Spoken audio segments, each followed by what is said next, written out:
Bienvenue, chers explorateurs, dans le monde fascinant de la génétique. Préparez-vous pour une aventure à travers les paysages microscopiques de nos cellules.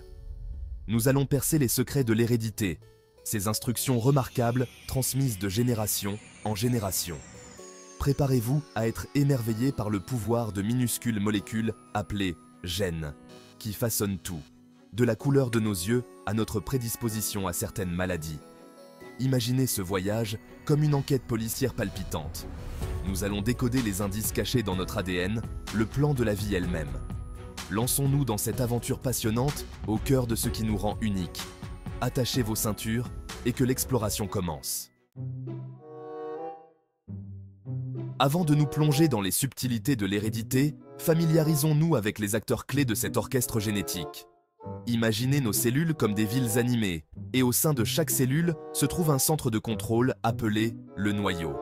À l'intérieur du noyau, nous trouvons des chromosomes, des structures filiformes qui portent de notre information génétique.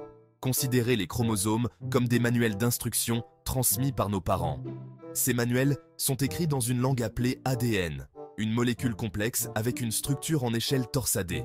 Les gènes sont des segments spécifiques d'ADN, comme des chapitres individuels dans ces manuels. Chaque gène contient les instructions pour fabriquer une protéine particulière, les ouvrières de nos cellules. Maintenant, parlons des allèles.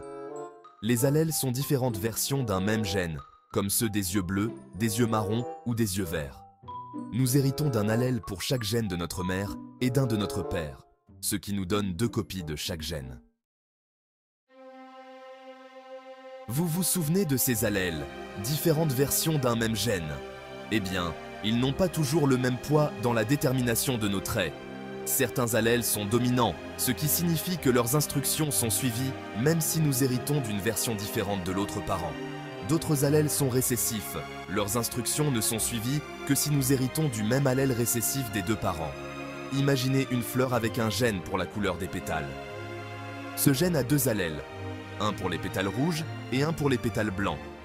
L'allèle rouge est dominant, tandis que l'allèle blanc est récessif. Si la fleur hérite d'un allèle rouge et d'un allèle blanc, elle aura des pétales rouges, car l'allèle rouge dominant masque l'allèle blanc récessif.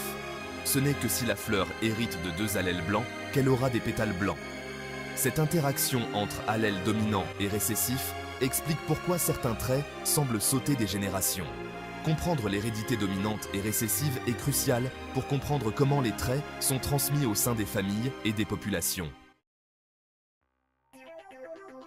Maintenant que nous avons saisi les bases des allèles dominants et récessifs, explorons comment ils interagissent dans les schémas d'hérédité. Le cas le plus simple est le monohybridisme, qui se concentre sur l'hérédité d'un seul trait contrôlé par un gène avec 2 allèles. Reprenons l'exemple de notre fleur. Croisons une fleur rouge de lignée pure avec une fleur blanche de lignée pure. Lignée pure signifie que la plante ne produit que des descendants ayant le même trait lorsqu'elle est autofécondée. Dans ce cas, la fleur rouge ne peut transmettre que l'allèle rouge et la fleur blanche ne peut transmettre que l'allèle blanc. Tous les descendants de ce croisement hériteront d'un allèle rouge et d'un allèle blanc. Le rouge étant dominant, tous ces descendants auront des pétales rouges. Alors que les croisements monohybrides se concentrent sur un seul trait, l'hybridation élargit notre vision pour considérer l'hérédité de multiples traits simultanément. C'est là que les choses deviennent encore plus intéressantes. Imaginez que l'on croise 2 plants de pois, l'un avec des graines rondes et jaunes, représentées par le génotype RRYI, et l'autre avec des graines ridées et vertes, représentées par le génotype RRYY.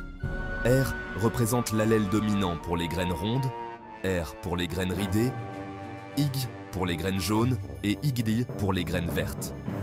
Dans ce croisement dihybride, chaque parent peut produire 4 types de gamètes, qui sont des spermatozoïdes ou des ovules, chacun portant une combinaison unique d'allèles. Les gamètes possibles pour le parent RRYY sont RRI, RRI, RRI et RRI. Les gamètes possibles pour le parent RRI sont RRI, RRI, RRI et RRI. Lorsque ces gamètes se combinent, ils peuvent produire des descendants avec 16 combinaisons de génotypes différentes, ce qui conduit à une variété de phénotypes. Ceci illustre la loi de l'assortiment indépendant qui stipule que les allèles de différents traits sont hérités indépendamment les uns des autres.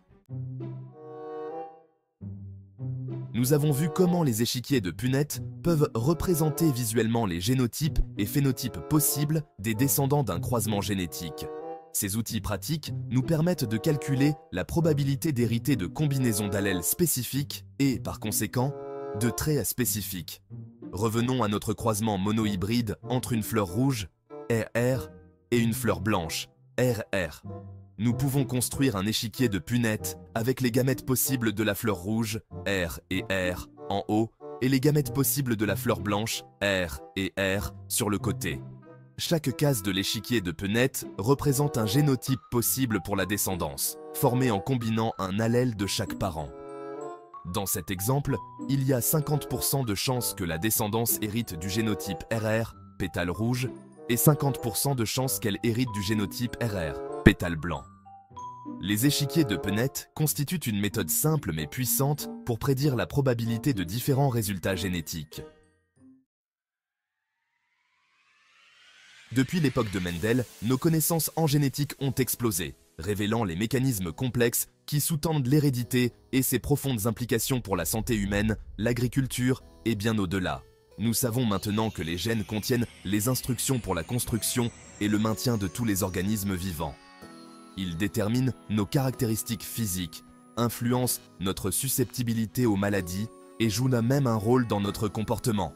Comprendre les bases génétiques des maladies nous permet de développer de nouveaux outils de diagnostic, des thérapies et des approches de médecine personnalisées. En agriculture, le génie génétique a conduit au développement de cultures au rendement amélioré, au contenu nutritionnel accru et à la résistance accrue aux parasites et aux maladies.